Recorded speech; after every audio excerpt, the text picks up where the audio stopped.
And the first thing is about really appreciating what you've done and really acknowledging yourself. I think oftentimes people don't celebrate what they've actually done.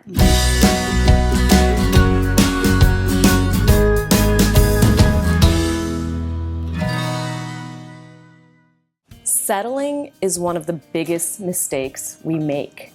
How can we get rid of this is as good as it gets mentality, once and for all? I completely agree. This is one of the things that I come across most is women, we naturally have a tendency to get everything done, to look at the brighter side of life, to make lemonade out of the lemons that we're given. And then we look at that and we say, wow, I did a lot of work. I did a really, really good job. But the question is, how could you stretch yourself? You know, we deserve more than a good life. We deserve an amazing life. We deserve to be fantastic, to feel wonderful. So it's how can we stretch ourselves beyond just doing what we can with what we have. So a lot of times I like to tell people, you know, try not to compare yourself to where you've been, because chances are wherever you are in life, you've been through a lot of stuff. And when we compare ourselves to the prior version of ourselves, then we feel like, wow, we did all we can do. But challenge yourself to daydream. Don't worry about the how, don't worry about what needs to fall into place, just daydream like you did when you were a child. See, I've seen a lot of the opposites though, where you talk about making lemonade out of lemons, where no matter how good we do, we're still judging ourselves and we're so very critical that then leads us to settling because we feel as though we just cannot compete. We can't be what we need to be. So even though we do the great job and we're successful at it, we still sit there and think, this is not enough. What more can I do? Do you think that's a problem? Because I find that there's a fine line between don't settle, but then also, you know, having expectations that maybe you're not grateful for what you have in your life because you're always thinking, well, maybe I could have a little bit more, maybe I could have a little bit more. So is there this delicate balance between not settling, but then also striving for having what you deserve in your life? I think there's actually 2 points that actually help people get there. They're 2 stepping stones, really. And the first thing is about really appreciating what you've done and really acknowledging yourself. I think oftentimes people don't celebrate what they've actually done. And so they're not settling, they're basically saying, I did what I could, I'll just go on.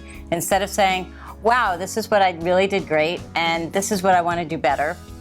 And if I did it the next time, identifying what would I do the next time, or what could I do now to take this to the next level. And the next level doesn't have to be like the summit of some mountain like Mount Everest.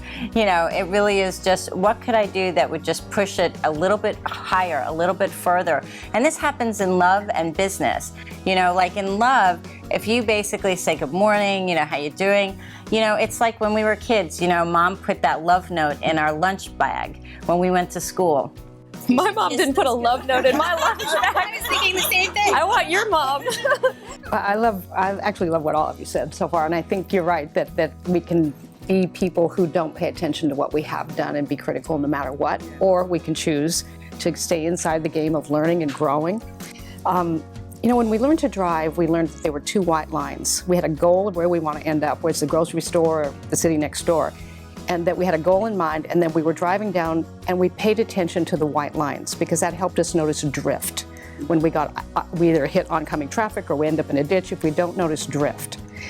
And when we even think of the word settling, settlers got to a place and stayed.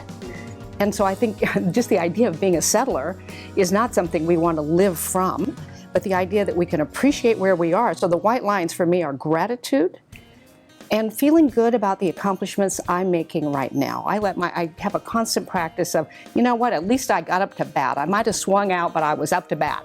And I use those 2 to help me stay on track with my goals and where I'm heading. And I do pay attention to appreciating the day, but not letting myself settle. When it comes to settling, there are certain things in life that nobody should settle for. And those are the things that would create a life that is not authentic to you, that doesn't allow you to be yourself, to be in a relationship where you can, as Carolyn said, love the other person and love yourself as well. And that goes for work, and that goes for anything in your life. So really what you have to find out is what will allow me to be my authentic self and what will allow me to live in the most lively way. You can't settle. because this life is about living to the fullest.